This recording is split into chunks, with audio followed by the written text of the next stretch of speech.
Olá, caros amigos, é muito bom ter vocês aqui para mais uma dica de direito penal. Gostaria de convidar a todos que, caso ainda não tenham assistido, que assistam ao vídeo anterior, onde foi abordado de forma bastante ampla sobre o princípio da reserva legal. Dando continuidade às nossas dicas de direito penal, nós vamos falar sobre o princípio da insignificância.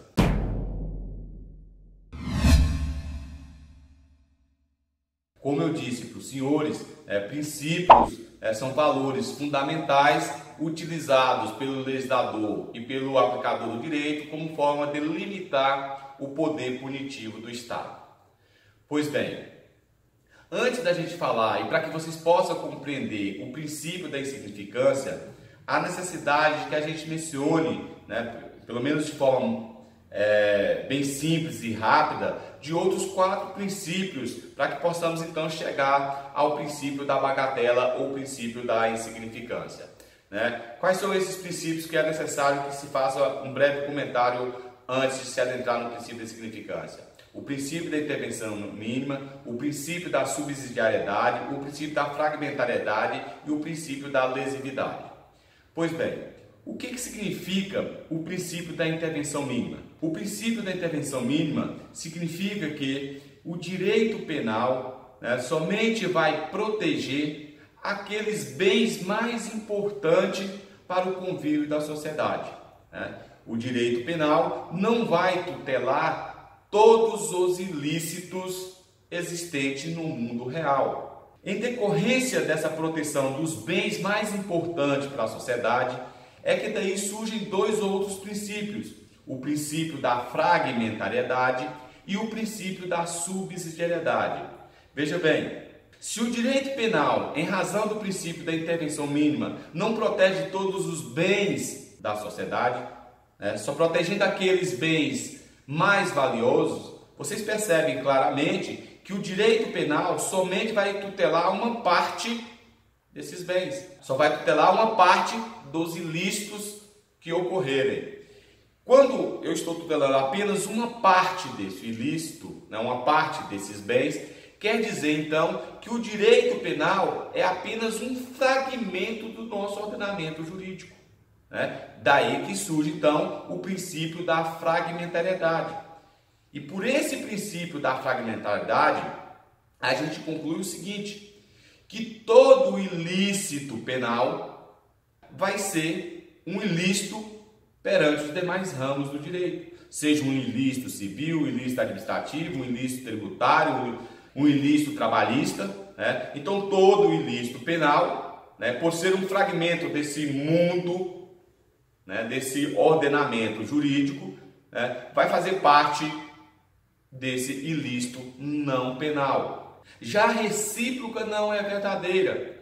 Nem todo ilícito civil vai ser um ilícito penal. Tanto é verdade assim que uma das consequências de quando se procede uma sentença condenatória no âmbito do direito penal, que o principal efeito dessa sentença, o principal efeito civil dessa sentença penal condenatória é tornar certa a obrigação de indenizar, que está lá previsto no artigo 91 do Código Penal.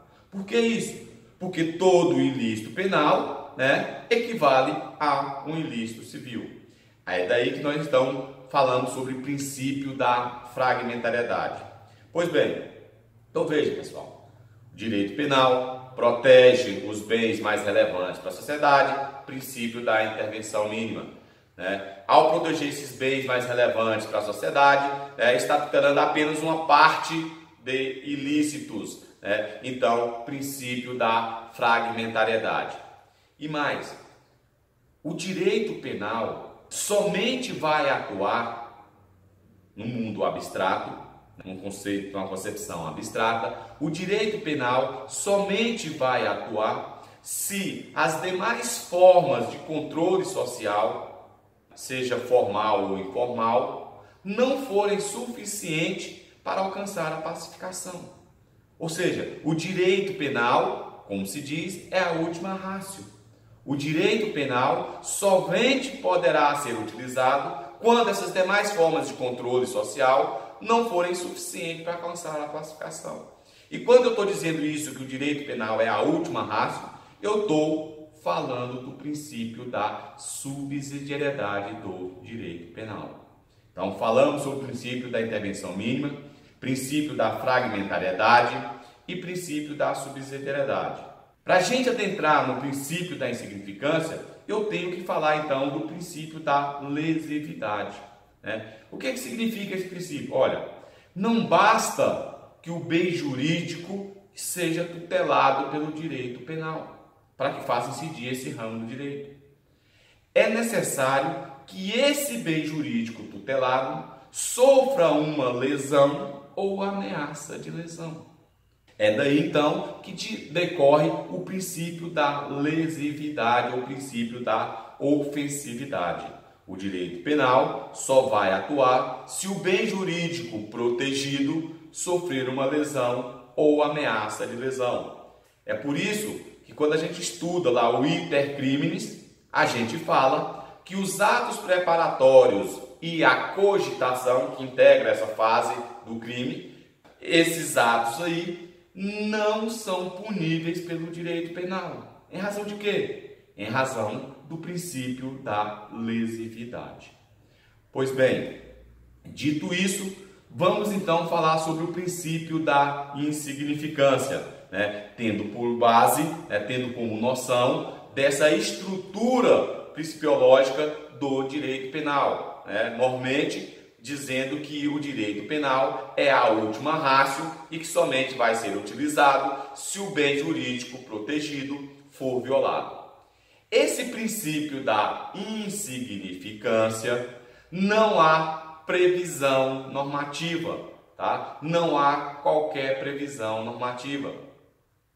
O princípio da insignificância, né, é uma criação doutrinária surgido no âmbito do direito penal na década de 1970 por Klaus Roxin, né? Foi através dele que nasceu então essas bases principiológicas da insignificância ou crime de bagatela. Em sede de jurisprudência, ele foi aplicado pela primeira vez aqui no Brasil pelo Supremo Tribunal Federal em 1988. Então, dito isso, nós podemos conceituar o princípio da insignificância como sendo, né, a vedação da atuação estatal quando a conduta não for capaz de lesar ou, no mínimo, de colocar em perigo o bem jurídico protegido pela norma penal, né? Então, a gente pode conceituar o princípio da insignificância como sendo a vedação da atuação do Estado com seu poder punitivo quando a conduta do agente não lesar ou ameaçar de lesão de forma relevante o bem jurídico protegido pelo Estado. Em grosso modo, em outras palavras, o direito penal somente vai ser utilizado se o bem jurídico sofrer uma lesão ou ameaça de lesão de forma significativa, de forma relevante, a ponto de trazer uma intranquilidade para o meio social. Com base nesse conceito, se discute então qual que é a natureza jurídica do princípio da insignificância. O que é esse princípio da insignificância? Qual a consequência de se reconhecer esse princípio da insignificância? Nesse ponto, não há qualquer controvérsia na doutrina e jurisprudência, né? O princípio da insignificância consiste em uma causa excludente da tipicidade e tipicidade material, né? Tipicidade material. Então vamos lá, pessoal. Quando a gente estuda aquele conceito analítico de crime, crime é um fato típico, antijurídico e culpável. Dentro do fato típico, nós percebemos que há 4 elementos: conduta, resultado, nexo causal e tipicidade. E é sobre esse aspecto, sobre esse elemento tipicidade, que vai incidir o princípio da insignificância. Aí, a tipicidade, ela pode ser formal e material. O que é a tipicidade formal? A tipicidade formal é simplesmente a adequação do comportamento humano a um tipo penal. Imaginamos o crime, a infração penal de furto: subtrair para si coisa alheia móvel. Subtrair para si ou para outro coisa alheia móvel. Então, neste caso, qualquer subtração de uma coisa móvel, vai formalmente caracterizar o crime de furto. Com o surgimento do princípio da insignificância, se exige mais. É que nós chamamos então a tipicidade material ou tipicidade conglobante, que nesse caso, além de exigir o aspecto formal do comportamento humano, exige mais. Exige que aquele comportamento, que aquela conduta e o resultado provocado pela conduta seja causador de uma intranquilidade para a sociedade. Que aquele comportamento atinja de forma relevante interesses ou valores protegidos pelo direito penal. Então, quando não há essa ofensa de tal monta, incide o princípio da insignificância, que vai excluir a tipicidade material. Então, essa é a natureza jurídica do princípio da insignificância. Como eu disse aos senhores, o princípio da insignificância não tem regulamentação legal. Foi por isso que as cortes superiores, o STF primeiramente, posteriormente o STJ, criaram ou estabeleceram 4 vetores que deverão ser observados para que, no caso concreto, seja reconhecido, seja aplicado esse princípio da insignificância ou princípio da bagatela. E quais são esses 4 vetores, pessoal? Mínima ofensividade da conduta, ausência de periculosidade social da ação, reduzido ou reduzidíssimo grau de reprovabilidade do comportamento e inexpressividade da lesão jurídica. Então, esses são os 4 vetores que deverão ser observados no caso concreto para verificar se está presente, se está configurado ou não o princípio da insignificância. Vocês percebem aí que esses vetores, na realidade, são conceitos indeterminados, o que leva, muitas das vezes, situações parecidas em um momento ser reconhecidas como aplicação do princípio da insignificância e outros não. Por quê? Porque são conceitos indeterminados e vai levar em consideração a interpretação de cada aplicador no caso concreto.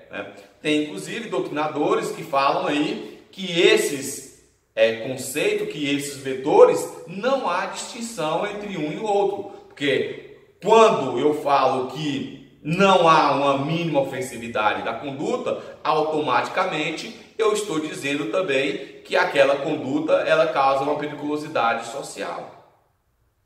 E quando há uma periculosidade social, eu estou dizendo também que a reprovabilidade do seu comportamento não é reduzido. E de fato, realmente é isso que ocorre. Então, esses 3 primeiros vetores, mínima ofensividade, ausência de periculosidade e reduzido grau de reprovabilidade, eles estão bem interligados, que é difícil de a gente separar no caso concreto. Agora, em relação à inexpressividade da lesão jurídica, aí sim, nós temos que valorar, verificar qual foi o prejuízo que foi causado pelaquela conduta. Qual foi a lesão que foi causada por aquela conduta. Tá certo?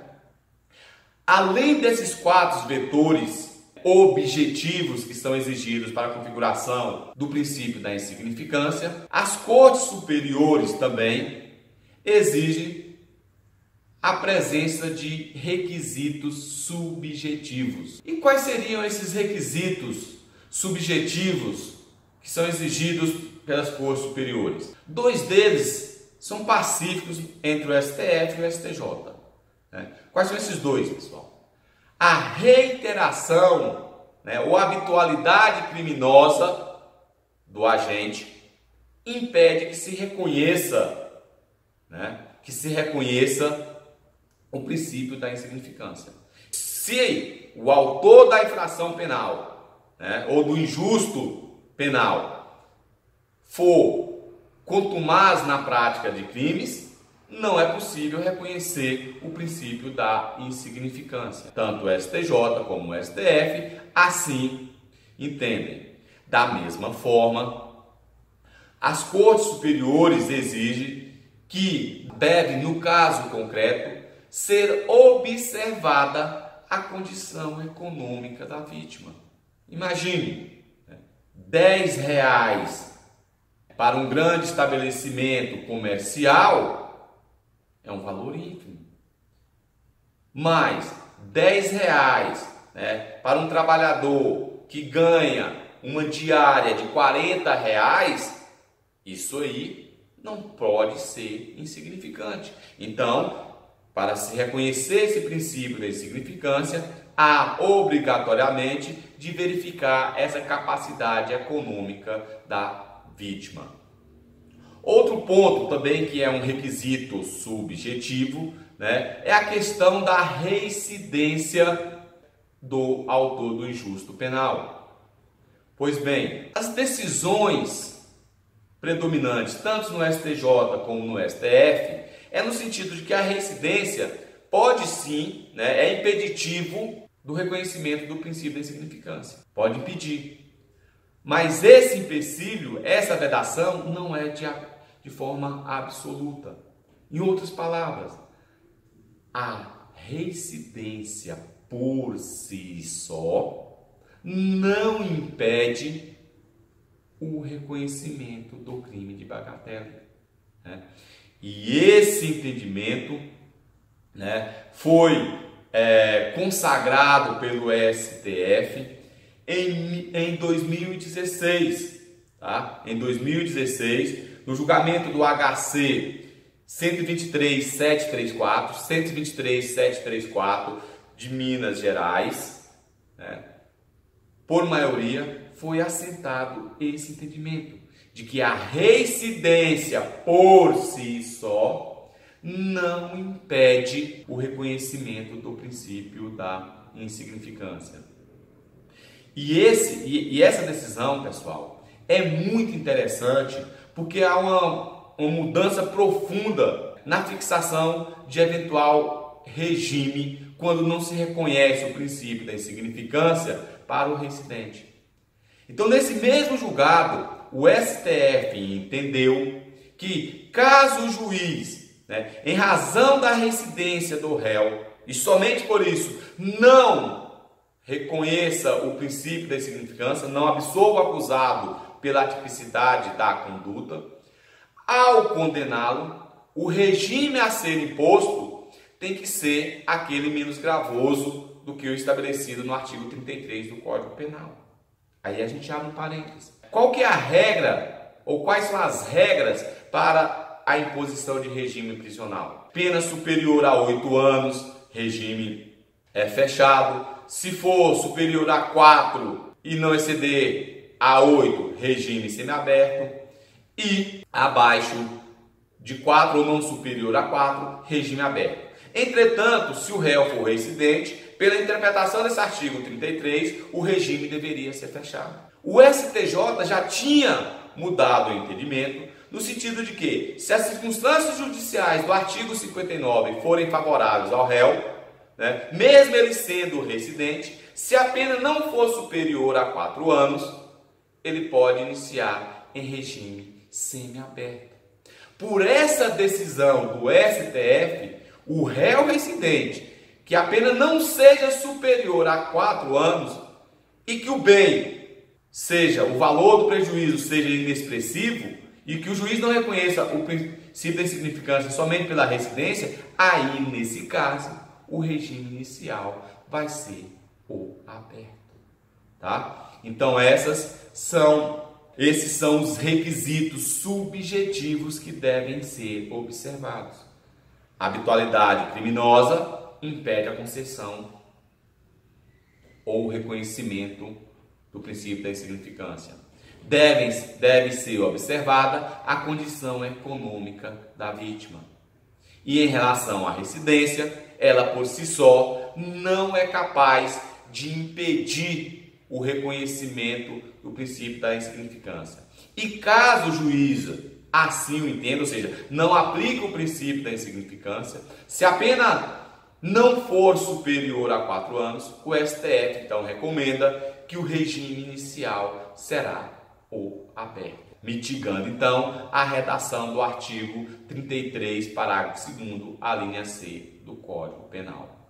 Assim, pessoal, estando presentes os requisitos objetivos, né? Quais são esses requisitos objetivos, pessoal? Mínima ofensividade da conduta, ausência de periculosidade da ação, reduzido o grau de reprovabilidade do comportamento, inexpressividade da lesão ao bem jurídico. Se estiverem presentes esses 4 requisitos objetivos, alinhados com aqueles requisitos subjetivos, ou seja, réu não reincidente, réu não contumaz na prática de crimes e olhando a condição econômica da vítima, né, pode ser reconhecido esse princípio em qualquer crime. Tá? Esse princípio ele não é exclusividade de crimes patrimoniais. Né? É assente na jurisprudência das cortes superiores que esse princípio, por exemplo, pode ser aplicado em crimes ambientais. Tá? Não tem problema nenhum. Basta o quê? Que esteja presente. Né? Esse crime pode ser aplicado em crimes contra pessoas. Né? Lesão corporal, por exemplo. Pode ser reconhecido esse princípio da insignificância. Mas a sua grande aplicação realmente é no campo dos delitos contra o patrimônio. E vai ser aplicado, claro, se estiver presente esses requisitos objetivos. Por exemplo, no crime de roubo, né, com emprego de grave ameaça ou violência, vai ser aplicado o princípio da insignificância? Não. Por que não? Porque nesse tipo de comportamento nós não podemos falar de ausência, né, ou reduzido grau de reprovabilidade, ou de ausência de periculosidade. Porque além de atingir o patrimônio, atinge também, né, a integridade física das pessoas. É por isso que não se aplica o crime de bagatela às infrações penais de roubo. Da mesma forma, não se aplica o princípio da insignificância quando o crime de furto é qualificado. Porque se entende que aí há um maior grau de reprovabilidade daquele comportamento. Né? Furto durante o repouso noturno também não vai ser aplicado. Né? Maior grau de reprovabilidade do comportamento. Tá certo? Então a gente tem que verificar, né, a existência de todos aqueles requisitos subjetivos, aqueles 4 vetores, e mais os requisitos subjetivos. E aí sim, se estiverem presentes esses requisitos, independentemente de qualquer crime que seja, é possível reconhecer o princípio da insignificância. Nesse vídeo, a gente só faz essa abordagem geral sobre o princípio da insignificância. Eu agradeço aos senhores, peço lá que compartilhe esse vídeo, que se inscreva no nosso canal, para que possamos então disseminar esses nossos conhecimentos. Agradeço a todos e assista ao próximo vídeo, onde eu vou tratar de casos específicos da aplicação do princípio da insignificância. Vai ser abordado várias hipóteses aí tratadas pelo STJ e pelo STF, às vezes inclusive havendo divergência entre essas duas cortes superiores sobre o mesmo tema. Então não perca o próximo vídeo, tá? Então, um abraço a todos.